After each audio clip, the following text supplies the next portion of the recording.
Hey guys, before we get into today's show, I want to tell you about Shady Rays. If you're in need of some high quality sunglasses for this summer, make sure you head over to shadyrays.com. They next generation shades for 24/7 action. Use our promo code HATEFUL8 to get 25% off your purchase. All right, let's get into today's show. Welcome Average Joe Nation from around the globe. Props to you for staying up to date and keeping in the know. Fantasy football, man, very soon you'll reign. The knowledge that these three guys have, man, it is insane. Fantasy football talk, hateful eight, they wear the crown. Hold it down, Pickle, Blackburn, and Trimboli, hold it down. Pulling up to LB Design Studio, we're getting loud. Season 2, headphones on, red light go, break it down. Welcome back to the Hateful Eight Fantasy Football Podcast with your host. I'm Pickle, and with me as always, Blackburn. What's up? And Trimboli. What's up? All right, this week we discussed the top 12 consensus running backs. Not really, I mean, there's some differences, but not as drastic as the quarterbacks. Yeah, it's not as major. Not as major, but Yeah, we seem to agree more on these. so it'll be we'll definitely talk about them though still, and we do have some questions this week from our listeners as well. So as always, don't forget to follow the show's Facebook, Twitter, and Instagram accounts. Now on to fantasy news and notes. Fantasy news and notes. All right, fantasy news and notes presented by Body Armor Super Drink. Superior hydration for today's athletes. Check them out at drinkbodyarmor.com and your local convenience store. First one out the gate, Browns trade wide receiver Corey Coleman to the Bills for a draft pick. And saying for the draft pick is not really a draft pick, I don't believe, because it's for a 2020, not a 2019, 2020 7th round pick. So That's crazy. Yeah. you're not even getting a next year pick. You're getting 2 years from now, and it's not really even like I mean, I'm not saying that because you've had guys that have been drafted, obviously, in the 6th, 7th round that's turned out to be well, but more often than not, the 7th round are guys that you're trying to fill like like depth at positions you're kind of a little needing. But I want to know what the other trade offers were if this is what they Right. accepted. apparently took some hot dogs from the concession stand than that pick. the buns that were a little bit moldy from last season, they were like, "You want I'm these?" not going to eat moldy buns, but like, Oh, well, my apologies. My apologies. He's got Sorry. standards He's over got there. standards, but whatever. let me get them ballparks. Ballpark. No moldy bun, please. No moldy buns. Coleman says he's joining Kelvin Benjamin and Zay Jones, which we're not sure exactly what the situation is with Zay Jones still, but at least this gives a secondary receiver for whichever quarterback decides to be the main quarterback there for the Bills. Because Hope it's not Peterman. no. But I don't know. Peterman's serving up those hot turnovers, but not Josh Allen's doing the alley-oop out there. He's doing the NBA Jam alley-oop. Did you see the one where he kind of just tossed it behind his head? I know it was like, we talked about it was like 4th down and you got to convert or it's a punt. Well, listen, That was terrible. But in his defense, if you know the starting line's bad, what is the line that he was playing with during that time? I mean, It looked like a Madden glitch. that's straight hot garbage. I mean, Right. Come on, That was awful, but anyways. Madden glitch. Now the Browns do have an open spot for another wide receiver due to, well, it sounded like Antonio Callaway was going to be the guy to fill in. He'd been having a good camp and everything. However, he decided to he didn't, but he was stopped at early in the morning with several items in his car that's illegal. And now, given the fact that he tested positive for marijuana at the combine, and he was already in the drug whatever side of it for the NFL when players come in testing positive and so on. So, Darn pixie sticks. nah, It was the dang should have stayed away from the pool. It's the dang Cleveland way right there. Right. That's all it was. So, but that rolls into our next thing, which is Dez of our lives. I'm about to enjoy what I always wanted to do. You know, it's a new chapter. You know, there's only one way I can look at it. You know, it's just time to move on and go on to the next. Coming to a Cleveland Browns uniform near you soon. Free agent wide receiver Dez Bryant will visit the Browns officially next week. They're saying midweek, so Wednesday or Thursday. Bryant has tweeted, though, starting my visits next week, I'm coming to the land to see you, Mr. Dorsey. So after Coleman being traded and Callaway's potential long-term suspension for the marijuana citation, as well as the previously hit at the combine for testing for positive for the marijuana, I don't know, man. It could be crazy scary if we can get Dez Bryant to buy into being not the guy. It looks great on paper. It I'm really just saying, does. Dez Bryant, Josh Gordon, Landry, and Njoku. Hey, It looks. Carlos Hyde. Josh Allen couldn't screw that up. No, he couldn't. you never Nathan know. Peterman couldn't screw that I mean, up. if Nathan Remember Peter, those hot turnovers? he might not be throwing as many hot turnovers if he's got all those wide receivers, but I still somehow find the DB and not any of those guys. right. What's Cleveland's to be cold turnovers. Cold turnovers. But no, I mean, I think this would be a good move for Dez Bryant. And I think the writing was on the wall the past couple weeks where we hadn't seen any traction or movement from Dez Bryant visiting anyone. And I feel like with how much he's tried to keep his name in the fan, like news in general, and tweeting out randomly at different players, and yeah, I'd like to play with you, I'd like to go here, I'd like to travel here. He's not visited anyone, I don't believe. Well, that's what I think. I think he knows he screwed up by not taking the Baltimore Oh yeah, Yes. contract. So now he's trying to get his name out there and try to get any invitation that he can. And, I mean, Cleveland looks like it could be the place. I say if Cleveland offers him a 2-year deal for a pretty, I'm not saying like a sizable amount, but if they give him a decent amount of money for 2 years with the option to potentially opt out after year 1, something like that, I think I could see him taking this trade. I could see him taking Because Dallas is still paying him this year, right? Like $8 million. It's a cap hit for like 7 or 8. It'll be a team-friendly deal. Sure. Yeah. It's going to favor Cleveland. Right, so it's going to come down to Dez taking a deal that's a little less than probably what he was being offered by Baltimore for the multi-year deal. I can guarantee that. As well as Dez realizing I'm not the guy. I have to be a teammate and a team player here. And if he can do that, great. If he can't, then if I'm the Browns, I don't want any part of him if he can't buy into the system of, hey, Landry's the guy or Gordon's the guy. Tyrod's your quarterback. You got to get gelled with him, whatever the case may be, because you've got to, I mean, I feel like the Browns have got a pretty good thing going right now. They've got a lot of hype. They've got a lot of positiveness going around the camp and everything, and it seems like everybody's like on the upbeat, hey, we're going to do well. We're going to be successful. And you bring in somebody like Dez of our lives and potentially just flushes that whole thing down the toilet. You think he's just doing this to get on Hard Knocks?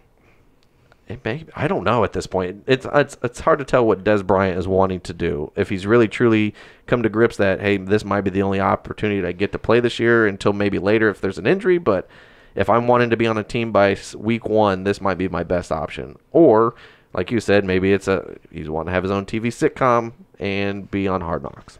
I don't know.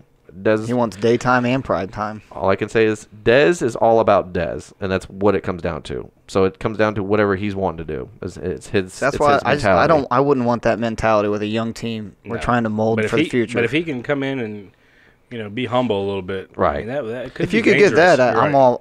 I'm on board then. But Yeah. So we'll see. Now some quick hits we had for this the last couple days. Preseason officially started on Thursday night, and some good games between the Giants and the Browns, which Baker Mayfield and Saquon both looked really well out there, and we all know that it is preseason, so we're not completely buying in that they're going to be Super Bowl contenders or anything like that. But Especially the Browns. True. But Tyrod looked good out there. I mean, he looked for 5 for 5.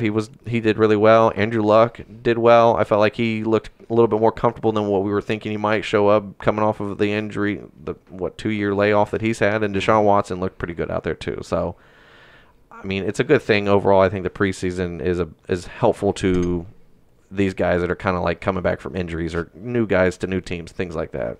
So, but just good to have football back. Yes, that's the main thing. True. And then Madden is out now officially. Yep. So go out and get that. Just saying. I haven't played it yet, but Me neither. I have. It's pretty cool. See, I got it this morning. See, Blackburn. I took his word for it. All right, now we are into our injury segment. A little brief one. It's called the Hurt Locker. My shoulder doesn't hurt very much, but my face does. Right here. Not here or here so much, but right here. Nope. Ship shape. All right. Wide receiver Antonio Brown, with his undisclosed injury, is expected to be at practice next week. Sounds like they're going to kind of keep him under wraps, not playing any preseason games potentially. But I wouldn't even play him the rest of the preseason. But it doesn't sound like it's a major injury, at least at this point. He's they're cursed concerned. by Madden. He is. Yep. Unless you got the GOAT edition, then TO's on it. And it doesn't matter. He's not playing for anybody. So or showing up to the actual Hall of Fame. All right, running back Darius Geis. Now, this is a big one. Earlier today, it was reported that there was a potential, it sounded like there was an MCL sprain of some sort, which would have put him in that 2 to 4 week injury or 2 to 6 week injury category, depending on the severity. However, it's an ACL tear, actually. So he's done for the season off of one play. And as we've gone back and we looked at the play, I mean, you can kind of see where the leg gets kind of like bowed and kind of hyperextends, which we were talking about. Aaron Rappaport said that was the same leg that he apparently hurt at LSU. Yeah. And they're like, well, and he made the comment, do you think that played into the fact that it was an ACL tear? And I'm like, how many guys do we know that's never had an injury of any kind, steps out on the field, makes a cut, and they blow out their ACL or MCL? And it's just too common now. So, right. I mean, you could probably link them together, but at the end of the day, this stuff just happens. Either way, it sucks for fantasy football. It sucks for Darius Geis, the Redskins, and the only person that really benefits out of this whole thing is Samaje Perine at the moment, because he was going to be a camp cut. He was on the chopping block. So it helps him stay in. He's kind of the Bilal Powell for the Washington Redskins. It's like, we don't really like you, but now that we don't really have any other options at the moment, we're going to keep you around. But don't know that as soon as Darius is back next year, you can go ahead and just pack your bag and you're out. But unless he blows out his other ACL. This is also true. Now they don't need that in Washington. No. Being a Redskins fan, who do you think is probably going to be the primary guy going forward, or at least in theory? I think you'll see Fat Rob Kelly start the season as the one in first and second down back, and I see Chris Thompson being the third down back and actually putting him in more packages, kind of like it was last year. Yeah, I think that this year, I think it helps Rob Kelly more so because, like you said, he lost some weight. He lost 20 pounds, and he was working on his speed because he thought he was going to, when they drafted guys, he thought he was going to be on the outside looking in. So he's ahead of the curve in that one, and Chris Thompson has said that I'm not going to be probably 100% until November. So they will probably use him in the third down packages and stuff like that, but I think that they're not going to load him up with the same workload that they did towards he's the end coming of off the an injury too, so Rob Kelly could be a benefit. Kelly, P. Ryan they'll probably sprinkle everybody in. It's going to be a committee for sure. But it'll be a tough fantasy decision. Yeah. This is one of those moments where you hate it because you had a clear-cut guy like Darius Geis and you had Chris Thompson. Now with Geis going down with that leg injury, it's between Rob Kelly. It could be Capri Bibbs. Sounds like he's been there. Marshall's in there. Samaje. There's a lot of guys in there right now. So it's definitely. He had a lot of hype, man. He was built a lot coming out from the team. The run that he got hurt on looked good. He cut. He went through the hole. Had power and speed. He had a spin move. He did a stiff arm, and then Yep. So that stinks, man. I feel bad for the guy. So, next one, Blackburn's favorite. Turn up the man. Oh, man. Turn up the man. Top of the world. Turn up the watch my flow. Watch my flow on the bench. Yeah, I was going to say, his only return is right back where it started. My hammy hurts. Marlon Mack with a hamstring injury. It's a grade 1, and 2 to 4 weeks is what we've been told by Dr. Jesse Morris of the 101 Injury Podcast. So if that's the case, he's done for preseason, and he'll be back just in time for week 1, which they're probably going to take care of making sure. If they're wanting him for the long term for the season, they're going to baby him as much as possible to kind of keep that going. I would. Hamstrings, man, they're going to linger. It's going to linger all year. year. Look at DeMarco Murray. Last year, he did the same thing, and it lingered all season. Right. Well, and who was it? Jesse Morris did make the comment about Corey Davis last year where the hamstring kind of lingered on and off, and he played a few games, and he'd be out for a couple games. He was in for a few games, and he was out. So I don't know. George Kittle, guy that people were really hyped up on as a late-round tight end, shoulder injury. So it says he avoided a structural damage or ligament damage, but he's done for the preseason. I wasn't impressed with San Francisco's offense. No, they were really all impressed. over the place. Right. Jerick McKinnon didn't look like I wasn't expecting him to go out and blow it up for 100 yards off of 4 carries or anything like that, but he just didn't look comfortable. Right. Well, that's my concern in now. In the press conference, they said yesterday that McKinnon is not going to be their bell cow. Man. And then Breida got hurt in the game. Right, Matt Breida got hurt. So it's what, Williams? I forget what his name is. Joe Williams. Joe Williams. There you Utah. go. He's the one that's going to be seeing potentially this. I guess the shares with McKinnon if that's the case. Right. So, and then finally today another one coming out. Deion Kane, wide receiver number 2, or what was going to be the number 2 wide receiver there in Indianapolis, opposite of T.Y. Hilton. is done for the year with an ACL tear. Watch out for Ryan Grant in Indianapolis. That's what I'm thinking now that you got that. I mean, and he's going way late. And both tight ends. Well, you got Doyle and Ebron, who, I don't know, man. It's and the just ball's got to go somewhere. The turf monster just keeps coming out and eating these people's ACLs up. I'm just saying. It's like every other day. It's like somebody's getting an ACL injury. Somebody's got it. That's what I'm thinking of. I'm thinking of like hungry hippos, but it's like this giant like green turf just rolling up on people's legs. That's all I keep picturing when I see these ACL tears. And it's not like they're doing anything. I mean, Geis's was legit. You knew that was a pretty. I mean, you could tell he was injured. But some of these guys that get injured, it's like they make like a cut and they're hurt, and it's like, I don't understand. I don't remember as a kid growing up in like the 90s and early 2000s seeing so many injuries like this early in the year, like every year. It's just a new turf. So, whatever. All right, let's get into our questions this week for our listeners. Take it or leave it. Take it or leave it. All right, take it or leave it, presented by Fantasy Fate Ball, the one and only Magic 8 Ball for fantasy football. 20 custom answers to help you make those critical start-sit decisions in the Sunday morning agony. Head over to fantasyfateball.com. Use the promo code HATEFUL8 for $5 off your purchase. First one out the gate, Big Papa Rhino's back for round 2. I love it. Now, his question was in regards to J.A.J. and says, why are people sleeping on J.A.J.? So, I mean, he's comfy. He might be. I don't know. Comfy, huh? I'm just saying, when I saw that, I was thinking of the Friends episode where Joey's sitting there and Ross and him fall asleep taking a nap. That's what I thought of when I saw that comment. I never watched Friends. Well, that's okay. How are you today? Anyway, so why are people sleeping on J.A.J.? So why is everyone not a big fan of J.A.J. this year?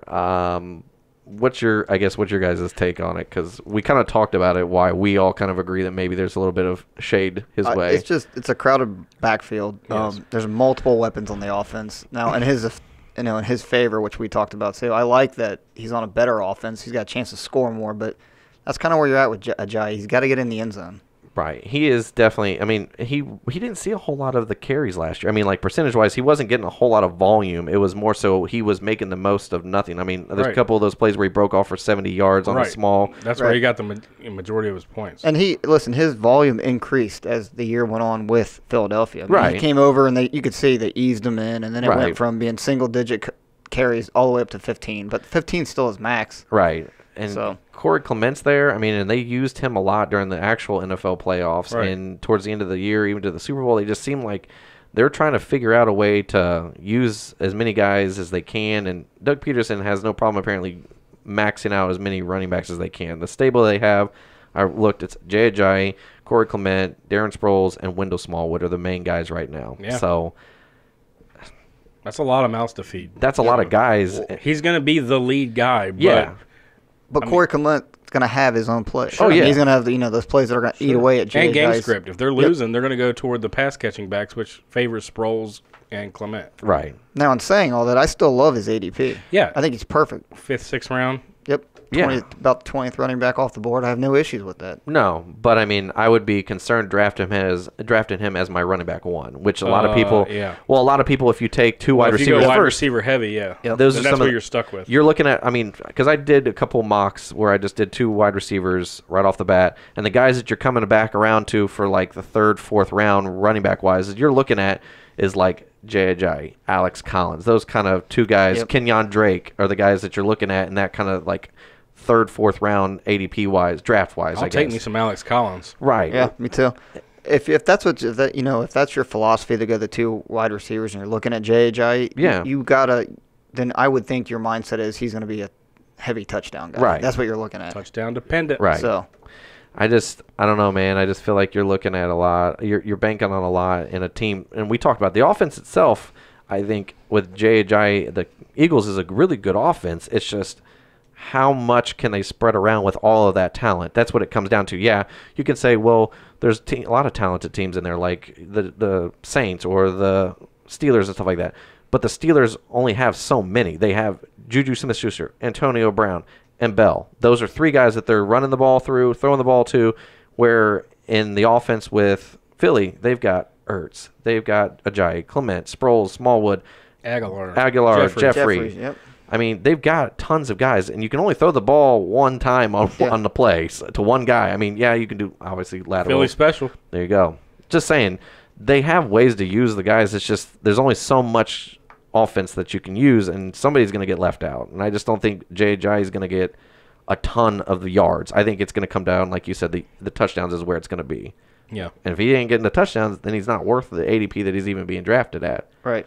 So, I don't know. I would err on the side of caution, and I think Alex Collins is a little bit more upside because the offense maybe isn't as good as the Eagles in Baltimore. However, volume. It sounds like Kenneth Dixon's getting ready to be cut, potentially, which then that would just be Alex Collins and Buck Allen. And you got a better wide receiver core now, finally. And they've got 2 good tight ends. I mean, Hayden Hurst has been very good, actually, in preseason. Yeah. And that speaks volumes because most of the time the tight end position seems to lack in the rookie year for whatever reason. So don't sleep on that Mike Gesicki either. No. He's rising up pretty quick. And they don't really have a whole lot of receiving options. I mean, like down like red zone threats outside of like Parker. So all right. Zan MCC says, will the Seahawks run game be worth owning in fantasy for Penny versus Carson? And even with that terrible O-line, it says, or will Wilson just operate the offense himself like last year? And he puts, if it isn't broke, don't fix it. So it's going to be Wilson running around creating stuff just like he did last year. It's going to look a lot like last year. I don't care who the running back is. Right. No. But in reference to the first part of the comment, and Penny or Carson, if you had to take one, I know we talked about Rashad Penny early on, the talent and potential and so on and so forth early on. But the problem is there's a lot of talk out of camp that he's struggling in the pass protection. Well, if they're already struggling. There's a video on Twitter of this last preseason game. He's getting obliterated. And as soon as the defender went through, Russell Wilson just took off running. I mean, And if you got Russell Wilson and he's not feeling comfortable, like, hey, this guy to my left or whatever, the running back in this down is not going to be able to block for me. I know that I'm going to have to get the ball out soon, or I'm going to have to roll the pocket out right to get the play off. I mean, that's not what you want as a quarterback. No. And I like Carson's ADP versus Penny. I did too. 408 for Penny, 1005 Carson, and that's a half point 12-team PPR. Yeah. So there's a lot less risk at the 10. Right. Right. Round. You take a 10th round guy who may be the RB1 by season end.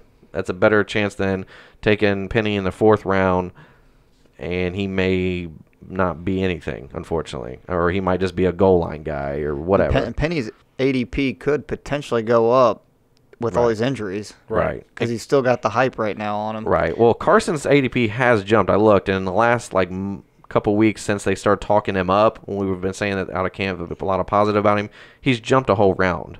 That's good. So he may jump up to too 8. high. I don't want him to get where everyone wants him. Right. You know what I mean? So keep him at that 10. Hush. 10th round. Right. Now the next one, JCoin97 says, who should I keep? And he said he only gets to keep one. Now he's got these guys' names and these players with the round that he's going to lose, so he would lose that pick round. So first one is Michael Thomas in the 2nd, Jimmy Graham in the 6th, Russell Wilson in the 8th, or Juju Smith-Schuster in the 16th. So given that most leagues are standard 15, 16 rounds, Juju Smith's going into literally your last pick of the draft. That's a steal.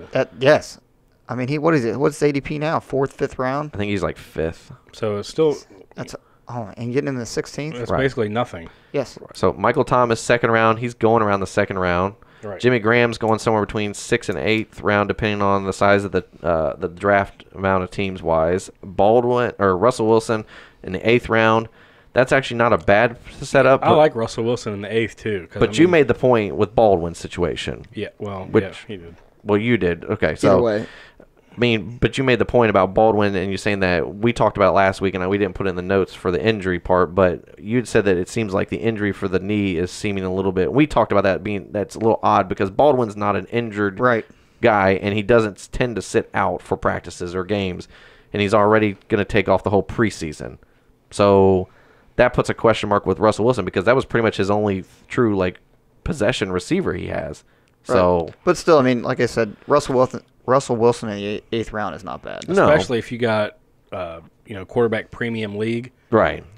And you can get him in the 8th round. I mean, that's a steal. I'm just not big on keeping a quarterback. I know. No, I understand that. And I think Juju is. Yeah. Especially, we don't even know. Is this is this dynasty purposes too? I mean, or is this just? It just sounds like it's a keeper league. So the fact that he gets to keep the guy in the following year probably for the round that he previously. Not dynasty. That's not what I meant. I meant like, so if he keeps him in the 16th round this year, what are we looking at next year? Right. I don't know. You know what I mean? Because some leagues they move them up around only a round. So still 16th only going to the 15th, 15th. I mean, this is you could really ride this out.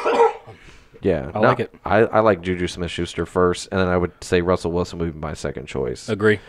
Jimmy Graham maybe third. I mean, if it comes down to Jimmy Graham and Michael Thomas, I'd rather secure Michael Thomas. Right. See, that's the question. I mean, they're both going around about the same ADP, but overall, I think we agree Smith-Schuster is the one to take. Smith-Schuster in the 16. Boom. Spicy Hurricane. I like that name. So spicy.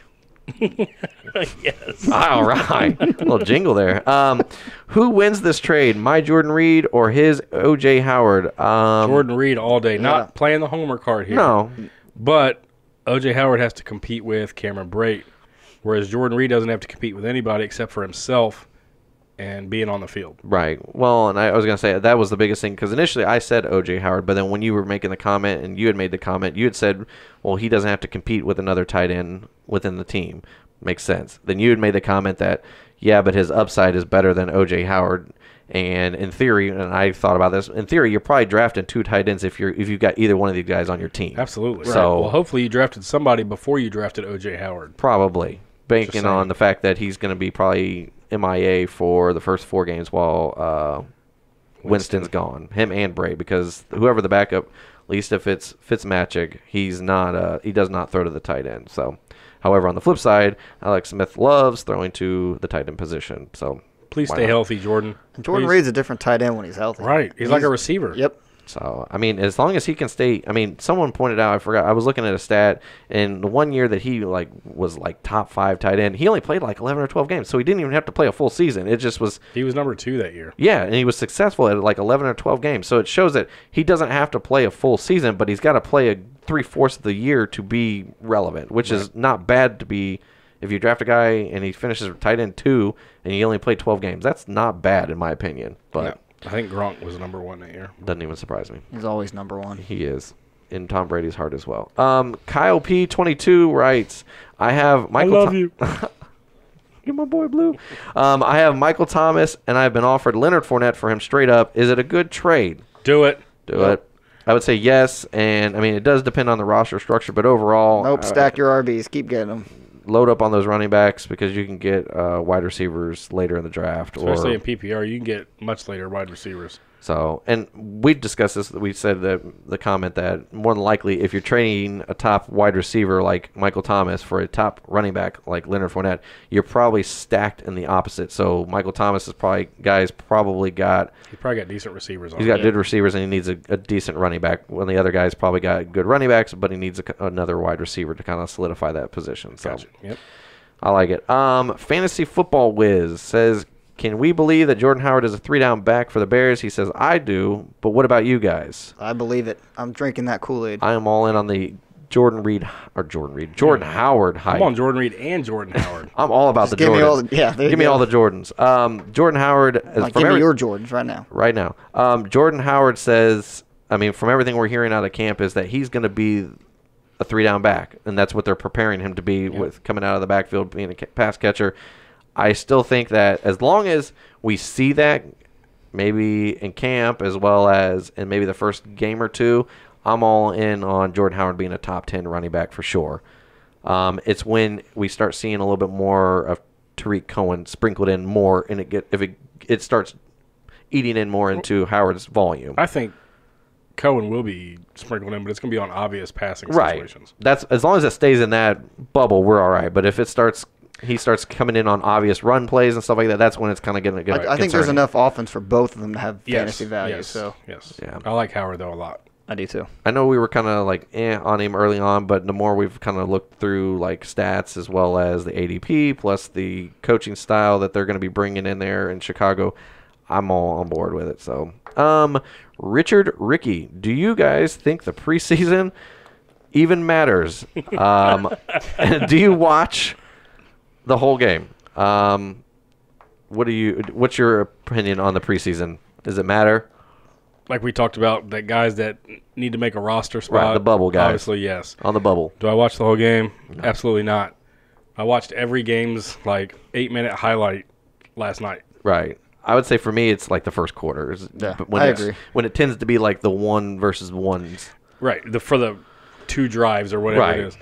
The third preseason game is the one that you want to pay attention to the most anyway, because that's where the starters play for the first half. Right. And then after that, it's whatever. Right. Yeah. For me, fantasy purposes, nothing on the preseason. No. It's just personal team. I like to see which guys might make the team, how they I'll watch the whole Redskins. I have it recorded. I'll watch the whole Redskins game. Right. Just because I'm a fan. Yep. Right. But I care mainly about what the first teams do and injuries. Right. That's what you're looking at. Yep. I agree.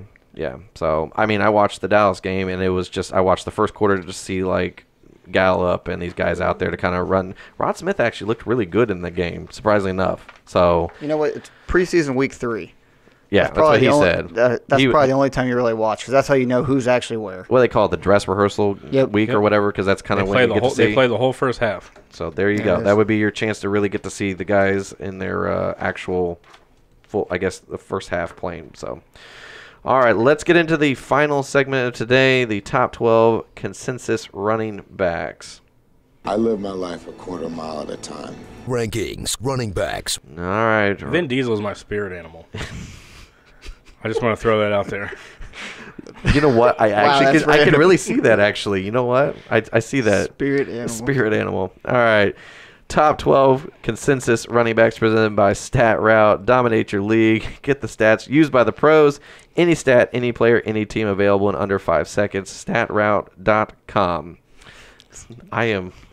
That was so out there, but I appreciate that comment because that was awesome. That was a good one. He's my spirit animal. He is. All right.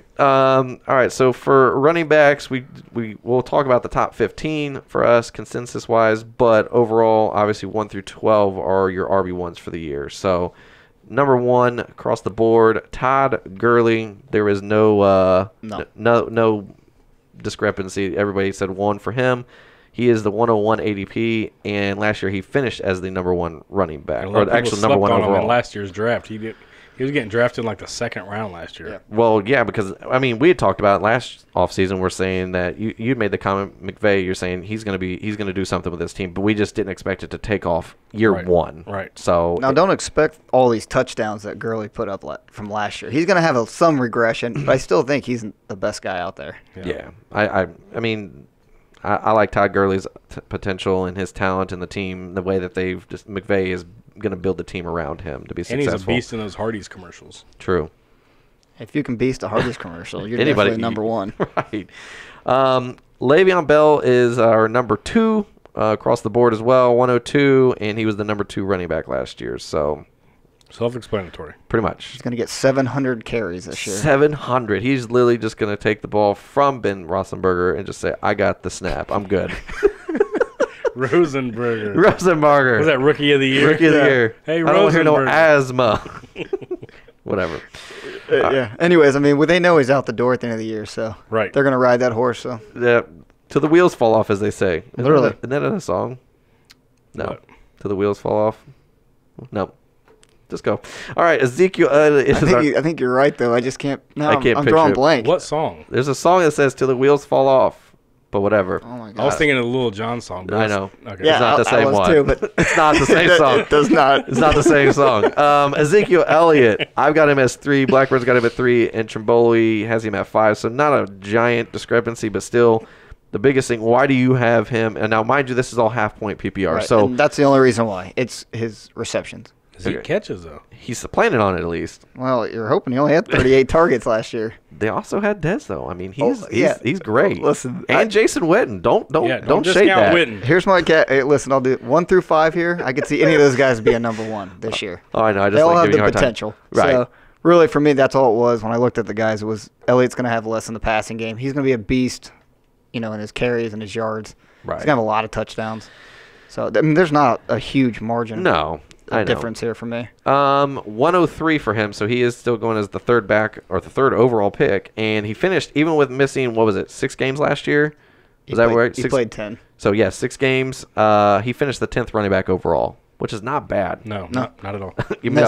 When you miss 6 games, you still did that. Like you said, with Witten being gone, Dez being on, those targets got to go somewhere. I don't think Gallup and Cole Beasley is going to carry the whole team. No. It's going to be a lot of screen plays and dump-offs and check-offs, and I think Zeke's going to benefit from that. Now, I do think that Ezekiel Elliott's going to benefit from, I know it may sound weird, but Tavon Austin being in there and them using him out of the backfield at some point, I think that's going to draw the defense at different coverages and stuff like that. But, yeah, overall I think Ezekiel Elliott's going to be fine, and I think the fact that he finished 10th overall with missing 6 games kind of tells you it's going to be interesting. Feed Zeke. Feed Zeke, indeed. Mm-hmm. Now, number 4, David Johnson. I've got him at 4. Blackburn's got him at 4. And here is Trimboli's number 3 running back. Again, I mean, I know we can't go off of last year. No. But, I mean, the year prior, I used 293 attempts and 120 targets. And the thing I like about David Johnson is, aside from Fitzgerald, who are they throwing to? I mean, yeah, they got, Christian Kirk, but, I mean, it's David Johnson. Right. Yep. They're going to rely on him like the Dallas offense relies on Ezekiel Elliott. Because you don't want to get Sam Bradford hurt. Right. No. And his volume is going to be so high that I don't think the touchdowns are going to be there where like Zeke's going to have. But if he gets to that point where he starts to get them, I mean, this is where I think he could push himself to the number 1. Right. He's going to have so much volume, and then if he adds on all those touchdowns. Right. If he's got so much upside where it's going to be run and catching the ball, and if he can get even a good portion of touchdowns out of those, he could be anywhere from 1 to 3, honestly. Right. I mean, on his volume alone will get him in the top 4. Yep. I'm just saying. I mean, if he gets little to no touchdowns on the year, or not close to the amount that these other guys are probably going to get, the amount of catching and running the ball is going to carry him through the year. So. Well, that's why don't leave this next guy out. He's just got more risk because we haven't seen him do it yet. Right. For a full year at least. True. Alvin Kamara coming in at number 5. I've got him at 5. Blackburn's got him at 5. And Trimboli's got him at 4. So not a whole lot of discrepancy, but he's going at the 107 spot. So it's literally going the 3 or the 4 backs we talked about, and then it's going Antonio Brown at 105, and DeAndre Hopkins at 106, and then it's Alvin Kamara. So he's in that next block of running backs going off the board. Depending on what happens, if Michael Thomas can stay, if he doesn't get hurt. Right. Or if he does get hurt, that's even going to put more on Kamara. Right. And with no Mark Ingram there for 4 games, he's going to get a heavy workload. I was going to say, I think that Kamara could be a top 3 guy. I mean, and this is the biggest thing for him, is if he can be successful while Ingram is gone. If he can prove that he can handle the major volume out of the running back position, because I mean last year I think we said he had like 45 or 46% of the carries and snaps wise, so he wasn't even seeing half, like an even split. I mean it was pretty close, and he finished 4, so he has the potential to show you at only 50% of this, and not even playing for the full year. I mean he came in what we said week 7 or whatever, 6 or whatever it was. Once they got rid of Adrian Peterson, so he didn't even play a full year, managed to have 40% of the carries and snaps on the year, and still finished top 4. He got 100 targets. I'm just saying. That's unreal. Yeah. McCaffrey had the most at 115. Right. For running back, and he had 100 and only played so many games. That's unreal. And McCaffrey played the whole year. That's the other thing. So I know a lot of people are like, oh, Kamara, there's a lot of risk. You know what? At this point, all these guys are about the same, in my opinion. I mean, talent-wise, they're all really talented guys, and I just think that Kamara is going to get a 4-game shot at being the guy officially. So you're literally going to see for the first 4 games, Gurley, Bell, Zeke, Johnson, and Kamara all getting, I mean, even the next guy we're going to talk about being the guy. Right. I mean, they're equally going to be the guy. So you're going to see a true volume, and I think that they're going to pass a lot in these first couple games because that's what Kamara is successful. I mean, Kamara can be a running back, but I'm saying he feeds off of a balance of run and catch, run and catch, run and catch. So if you got a guy like Kamara who can make a cut and be gone, why wouldn't you get him out in space to make a DB miss? Right. This is the same kind of point I made with Cam Newton. If you take away the 6 touchdowns, or 6 points he gets for a touchdown plus his rushing stats, same here. His split, Alvin Kamara's split so high on both sides that he's going to have a lot of rushing yards and a ton of passing yards. So or receiving yards, I should say. So that's what gives him his value. Yeah, I know. We took him in our listener league, and I have no problem taking him. We got him and McCaffrey. Right. So I mean, you got Don't sleep on McCoy. I'm just saying and you got McCoy. So I'm just saying you got Kamara. We might not get any touchdowns, but we got a lot of receptions coming our way. So the next one, not a whole lot of discrepancy as well. Melvin Gordon coming in at 6. Oh, Kamara did finish at 3 last year. I do have that in my notes. My bad.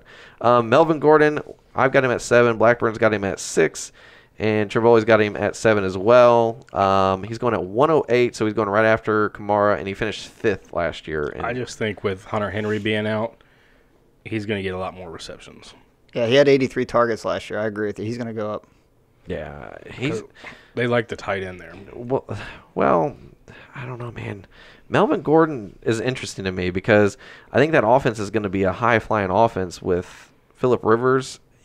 And, man, Keenan Allen's going to get a lot of volume. I think Mike Williams is going to see a lot of volume in the red zone. I don't get me wrong. I mean, we've got him at 7. I've got him at 7. You got him at 6, Blackburn. And Tremoli, like I said, has got him at 7. So we're all right about the same. And I like Melvin Gordon. I think Melvin Gordon's I think he's going to get a good balance of, like, regular runs plus red zone opportunities. He just doesn't have that flash that the other guys have. But really, he's a steady. I mean, every week you're basically gonna get the same guy every week. That's what I like about him. So right, and I mean, like the point you made. I mean, Phillip Rivers seems to really like throwing the ball to the tight end. Well, they really don't have a good one. They don't have a true one right now. And if they bring Gates, Virgil Green is who they said that Rivers is building chemistry with right now. Great. Well, this isn't science class, so Melvin Gordon is going to see a lot of red zones. Chemistry 101. Yeah, I don't think I was actually successful at Chemistry 101. But whatever. All right, number 7. Leonard kind of explains what we're right here right now. Right. Number 7. This one's a little bit different. There's actually you and Blackburn are a little bit closer to Trimboli, but so explain yourself. Number 7, we got Leonard Fournette. The floor mat, Leonard. Leonard. Apparently you weren't good at English either. No, English 101 was not good for me either. Pretty sure school just wasn't your thing. No, I didn't come to play school. Leonard Fournette, number 10 for me, 7 for Blackburn, 8 for Trimboli. So for me, the biggest thing for Leonard Fournette, man, and I think it's not because I think he's bad. I just worry about the offense in general because there really is no receivers in that offense. I mean, at least David Johnson has Larry Fitzgerald to kind of take some of the ease off of him for the receiving. I mean, they got Dede Westbrook. Yeah, Dede Westbrook, Moncrief, Marquise Lee. Yeah, just keep adding that sweet wide receiver. Was that Keenan Cole? Keenan Cole, man, or Keelan Cole, but yeah, still either or. Don't worry, Blake Bortles, Austin Safarian-Jenkins is there. I was gonna say that's my only concern is if the defense hammers down, unloading the box and says Blake Bortles, please beat us in the passing game. That's my only hesitation to put him at 10. It's not because I think he's the 10th best running back. I think he's a top 5 running back. I just think that the offense on the other side that's gonna keep the defense honest, and his injury, his foot issue. That's my only concern. Right. Now, for me, if I'm getting Leonard Fournette, I'm definitely drafting T.J. Yeldon late in the rounds just as like a stash in case. Because with Leonard Fournette, if he gets injured, there's no Chris Ivory. So it's literally T.J. Yeldon's show, and he's going to get a ton of volume. Handcuff. So does Fournette have more question marks for you than like Kareem Hunt, Dalvin Cook, Barkley? I think that's where I'm at with him too. Now, I still have Barkley ranked a little higher just because I think the potential he'll be in the offense. The offense is a better offense. But in, let's just say a standard straight-up league or standard scoring, Fournette, I mean, you know what he is. Right. So. Yeah, I mean, my question mark, and that's why I probably have Fournette and Dalvin Cook, is because of the injuries. And it's not like they've had tons of them piled up. It's just they do show that they have had injuries recently. And they're both leg injuries. One's a foot, one's a ACL. So it's not good for a running back. No, so injuries. That's why I have them where I have them at. And the guys that I have ahead of them is for that simple reason because they're not coming off of injuries, or they have proven several years in a row that they can be successful. Right. Or I just think that overall the offense is going to be better or more opportunity. So Saquon Barkley coming in at 8 overall for us. So I've got him at 6. Blackburn's got him at 14. And Triboli's got him at 6 as well. We're drinking like the same Kool-Aid, the same body armor drink. What's going on over there? Mine's peach mango. Your guys' is coconut pineapple. I just realized that we both had the same drink. That's why he made it. Got it. Oh, that explains why he got it at 14. That's why he's got it at 14. No. Enough said. Moving on. I like Saquon. It's just he's not proven to me yet. And you're a little bit hesitant on the rookie running backs, which is fine. Yeah. And there's nothing wrong with that. I mean, some guys, There's some guys that take rookie running backs early. Some guys need a little bit of proving before they would be comfortable. So right. I'm just saying, Saquon, like you had said in the offseason, Saquon has the opportunity to potentially be good. His offense is good. You got OBJ, you got Ingram there, Shepard. They upgraded the offensive line. So they've done things to improve to help the offense in general, but it's still a rookie running back with no true game film as to what he's going to do. Well, it's kind of like the next guy, Kareem Hunt. Right. If Spencer Ware wouldn't have got hurt last year, right, would we even know who Kareem Hunt is right now? It probably would have been a 50-50 share maybe by the end of the season, potentially. But there's no way he would have finished number 4. No. Not even close. That's what I'm saying. I mean, I know Saquon's going to be the main guy, obviously, in New York, but they still got James Stewart. Yep. There's still other guys there. I just don't think he's going to come out the gates and just do what Zeke did when he came in the league. Right. Well, Zeke also came into the league with the best offensive line.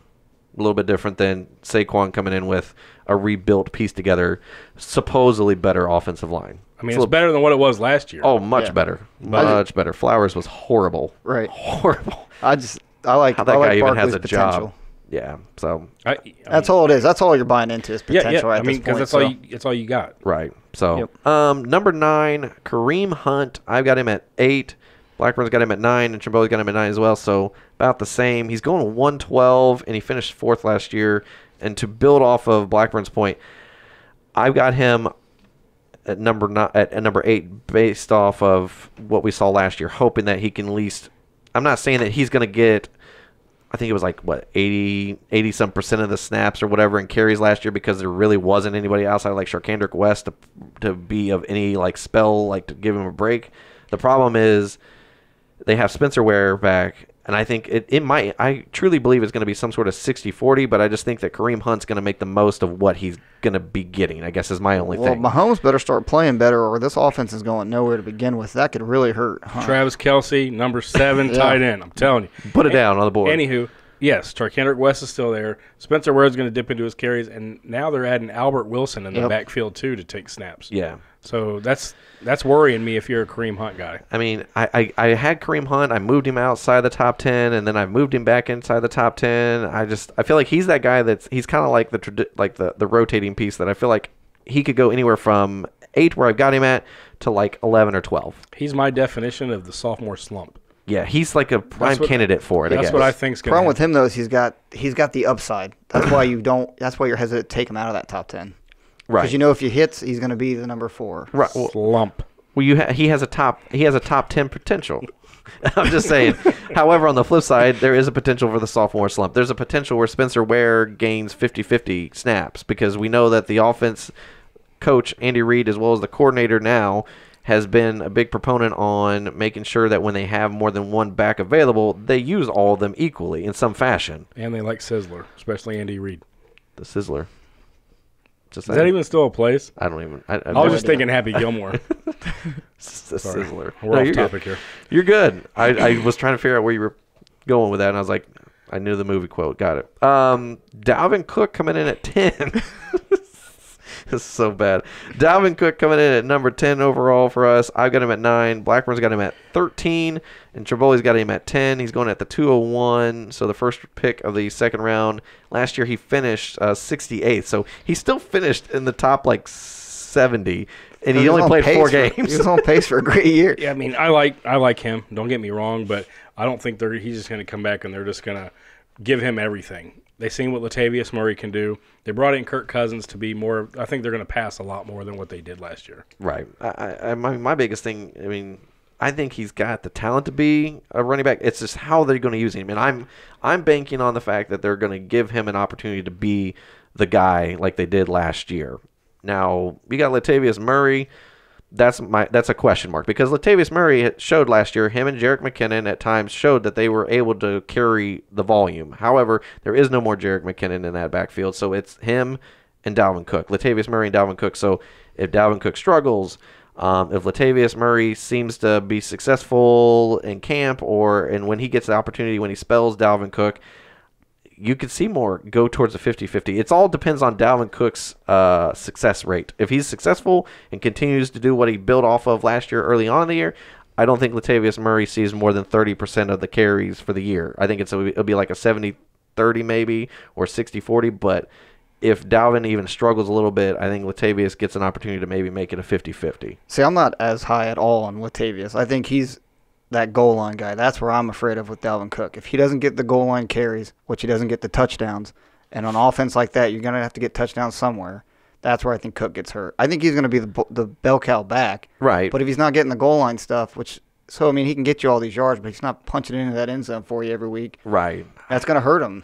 I'm just concerned. My concern with that Vikings offense is bringing in Kirk Cousins and them wanting to throw in the red zone. Right. That's another thing that scares me a little bit. They wanted to throw last year. Right. Sam Bradford was the starter. Right. And he got knocked out, and they brought Keenum in. Who was not comfortable doing that. So they dumped half their stuff and went just run heavy to begin the season.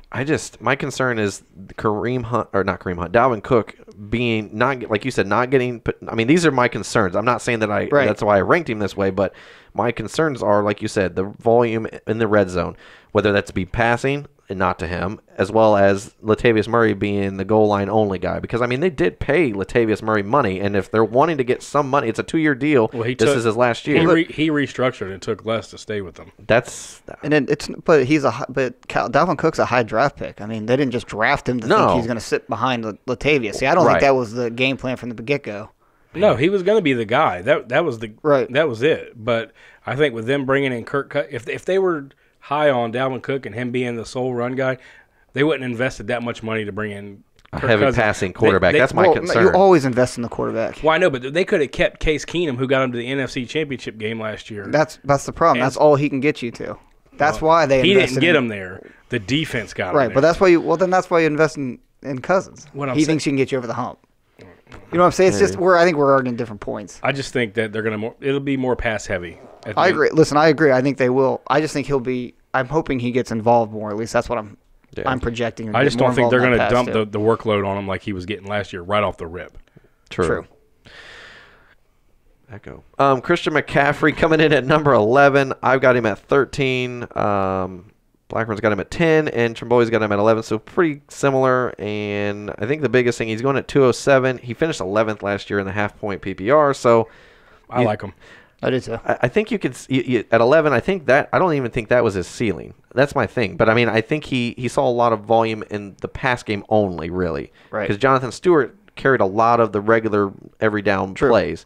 I think that even if C.J. Anderson does that, you still get a potential RB1. I mean, you see what he's got at 11. Yeah. You know, the only thing that scares me, because I was never a big fan of C.J. Anderson when he came over. I never thought much of it. He's one of 9 guys that got 1,000 yards last year. Yeah.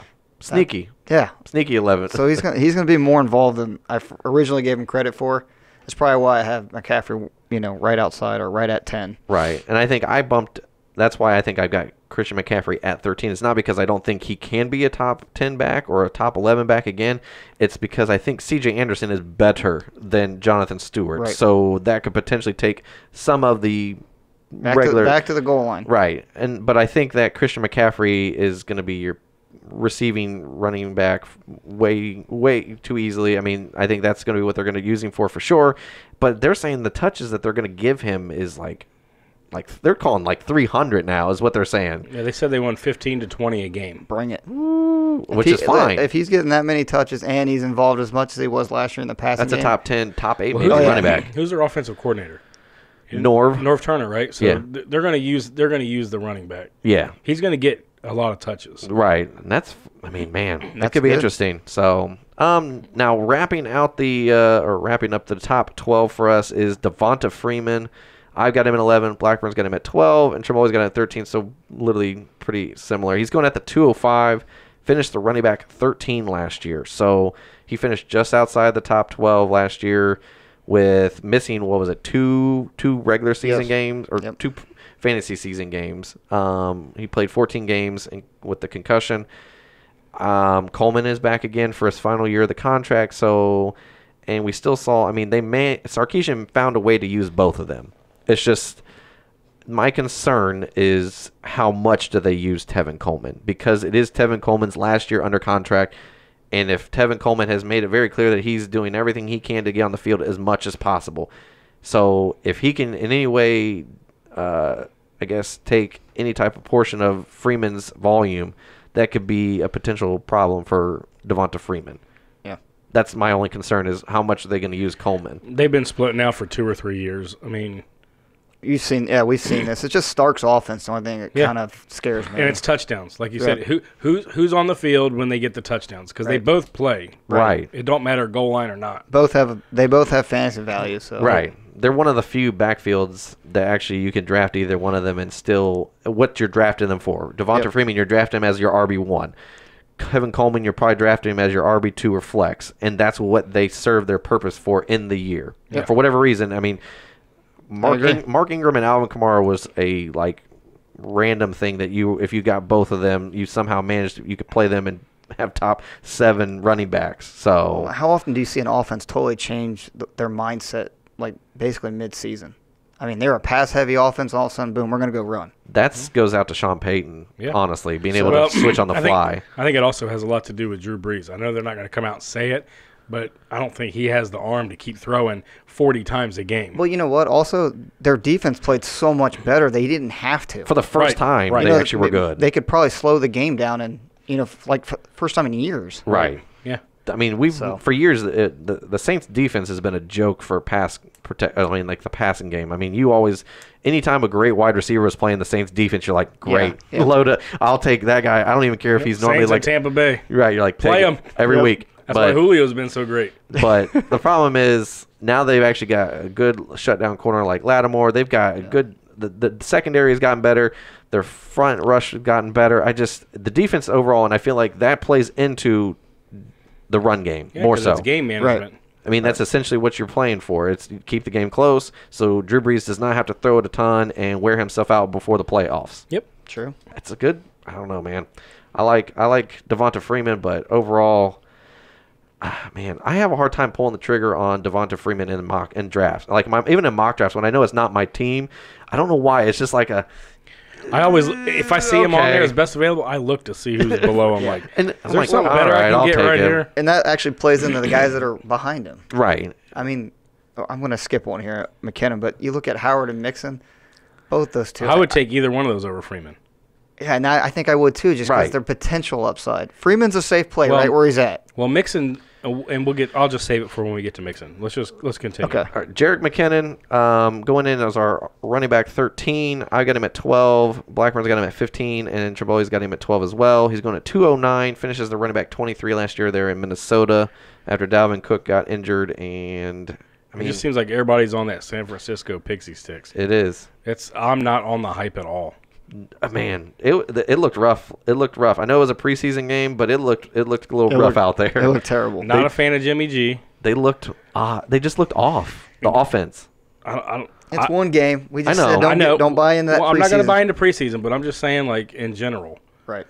But like we talked about in off the show, I made the comment about Jerick McKinnon. I said I didn't need to see him run for 100 yards on 4 carries, but I'd like to at least see some potential. And there was one play I saw. He picked the wrong gap to run in. The whole offensive line pulled left, and he cut back up the middle and ran right into, I think it was DeMarcus Lawrence. And it's like, dude, there was at least a 10 to 12 yard run off the left side, and you didn't take the where the line was leading you. And that's a big thing for running back. If you're not running behind the blocks, you're setting yourself up for failure, in my opinion. But I just think he's a better catch a receiving back than he is a true running back. And that's what gets him his value here, is because you're going to get points per every reception. Yeah, he's like, I'd rather have Devonta Freeman than McKinnon. Right. I think Freeman's comfortable. And I think Freeman, the next two guys, Howard and Mixon, that we talk about who are going right after McKinnon in our rankings, I almost think that I could draft them before. Well, you'll see my ranking on it. Right. So I do see right. It does stand out. It's not hateful. No. Number 14, Jordan Howard. I've got him at 18. Blackburn's got him at 8, and then Tremblay's got him at 15. So we're kind of on the back end of the drafting for him, and his ADP is also going around 209. He finishes the 12th running back in half-point PPR, and that's with Tariq Cohen and that horrible, horrible offense that they put out with John Fox. Right. So that's with only 32 targets. Right, and that's my thing. If they're going to work him more into the passing game, and he finished 12 last year, he should be able to do. I just want to see. The thing is, if he can get in the passing game and score in the passing game, that's what makes him go from outside the top 10 to inside the top 10. Yeah. I mean, for me, I would have no problem for him to be, if I went wide receiver heavy and taking him as like my RB1 in like the 3rd round. I'd have no problem with that. However, though, he's not going to make it to the 3rd round. Yeah, no way. I think his ADP is like 209, so he's going towards the back end of the 2nd round. So, but I'm just saying, if you'd miss out on a stud running back, he's not a bad one to be your RB1. No. And on the flip side, if you take one of these Gurley, Bell, Zekes in the 1st round, pairing him up with the Jordan Howard is not also a bad thing. Yeah, because if you get Gurley or Bell and you can get now you're between Freeman and Howard, why not take the guy you think's got potentially the bigger upside? Freeman's just a safe play. Right. That's why he comes in where he's ranked. But he's fighting with targets and rushes from Coleman. Right. Whereas Howard's really not. He's right. I mean, he's fighting off maybe Tariq Cohen, but the volume is not even. Devonta Freeman and Tevin Coleman's volume is. That's what I'm saying. Percentage-wise, is a little bit closer than like what you were saying with Tariq Cohen's volume versus Jordan Howard. So. Sometimes you just got to go with your gut, have a little fun. Yeah, but this next guy, he's climbing up mine. He won't be. I'll have him higher next week. Right, I will definitely have him higher. I mean, welcome to the Bengals. Now this was prior to watching some of the game last night, but I agree. Running back 15, Joe Mixon from the Cincinnati Bengals. I've got him at 17, which will probably go up to like disrespectful. Maybe 12 or 13, honestly. I think I might move him up to that 13th spot comfortably. Blackburn's got him at 16, and Trimboli's got him at 14. 301, so the first pick of the 3rd round, and he finished as the RB 33 last year in half point. That was, mind you, with Jeremy Hill and Gio Bernard being in that backfield. Right. I mean, just last night, the way we saw him line up, where they're trying to put him in all over the field, packages. I mean, they're looking to get him the ball. Right. They're using him in a mismatch is basically what they're trying to search and for. The play he had, he caught the ball, did a spin move, kept his balance, and ran in for, 12-yard touchdown. I mean, and this guy should have been. Yeah, there's no more Jeremy Hill. Yep. He's going to be the guy, and you got Bernard to come in on obvious passing downs. I mean, right. It's Joe Mixon's show. It is. And he should have been a round 1 pick. It's just for his off-the-field issues. Right. Yep. So he had off-the-field issues come in, and that kind of dropped him. But, I mean, he's got first-round talent as a running back last year. Absolutely. So and he should have been the guy last year. He should have been. But Marvin Lewis just buries the rookies. We said that last year during preseason. Yeah. Mixon should have been the guy last year. Oh, yeah. I mean, it's just he has something against playing the rookie players for whatever reason. Price wouldn't be playing if we didn't need him. Right. He'd be on the bench, too. True. They need to put John Ross back on the bench for a little bit. Bring in Auden Tate. I like Auden Tate. He's a beast. Yes, I do too. They're just telling John Ross to go. You see that white line with the team name in it? You go in that box and just stand there. He's Forrest Gump. We're just going to hope he outruns everyone. He just needs to put on some weight. He's too frail. He just didn't look. I mean, watching that game, he didn't look impressive at all. He had one play where he caught like a little 3-yard out, did a spin move, and got like 12 yards, 13 yards. But that was his only highlight. Yeah. Oh, the one where he fell down and Andy Dalton threw a pick 6. That was a good one. That turf monster got him. Got him. All right. So, no, but some of the guy I was going to point out when you were talking about some of these like catches and stuff like that with John Ross catching a couple yard pass and taking a run, whatever, but making a little out of nothing. DJ Moore looked pretty good in the preseason. Yeah. Now, I know it is preseason, but I mean, he took a pretty bad throw and made something out of it against the defender. So, a little plug for DJ. Yeah, I mean, but the rookie wide receivers didn't look too bad at last night in the games. No, Callaway, I mean, I know he's got issues, but he looked good on that 51-yarder. Gallup for Dallas had a nice little touchdown catch. So see, that's why I don't want Dez to come in. Robert Davis had a nice catch. Yeah, for Washington. Yeah, they're all. I mean, some of these guys. I mean, it just takes one. It takes an injury or gelling well with the quarterback to get your opportunity out there. It's interesting how, I mean, when I look back at something, I was looking at, like, rookie wide receivers. Most of the time, rookie wide receivers don't blow up in fantasy purposes. Most of them. There are some, like, stud ones that you just know they're going to be great. But in this rookie class, I don't think any of them have the potential to be a top 12 or even 14 wide receiver this year, honestly. No, but a name that keep eye on is Cortland Sutton. Everybody's talking high about him right now. He is going up draft boards. I mean, his ADP has jumped, I think, a round or two since the first couple practices and stuff like that. Well, look at that company he keeps with Thomas and Sanders. I mean, right. If he's the third wide receiver there. Well, if they can mold him, that's the hardest. That's why the receivers don't always come in and compute right away, because it's hard to run routes. It's not as easy as it looks. The guys that can't do it, that's why they never get the ball thrown to them. Well, what was it we talked about last year? Year 3 seems to be the year that it clicked for wide receivers. For whatever reason, it just seems to – that's their year that they blow up. Minus your studs. I mean, Mike Evans and OBJ blew up their rookie year halfway through the season. Right, but I don't know. We'll see. It's interesting, but like rookie running backs, the last couple of years I was looking back, there's been a lot of rookie running back early, like Zeke and Gurley and these guys who blow it up in their rookie years. The last few years, but they get the volume. The last few years they just been getting straight volume. I mean, they're getting all the carries. Right. I mean, and I think a lot of people are. I mean, I don't know. Maybe defensive coordinators are just like, it's a rookie, no big deal. He doesn't understand the gameplay. But I mean, if you can pass protect, and you're a talented running back, you can pretty much start on any offense in the NFL. That's the biggest thing. Well, if you're starting to notice now, these guys coming out of college, not only do they have the speed and they're built well, they can catch too now. Right. All of them can catch. Right. They're learning that in the college game because that's a big knock on. Like Darius Guice, that was one of their biggest claims. And Leonard Fournette the year before out of LSU. Yep. And that's not because that they aren't good at catching the ball. It's because the LSU offensive gameplay does not call for running backs to catch out of the backfield. So now look, and you can go to the flip side. Ronald Jones for Tampa Bay, he caught a lot at USC. Yeah, he's struggling right now in Tampa Bay. Pass protection, horrible. And catching, right.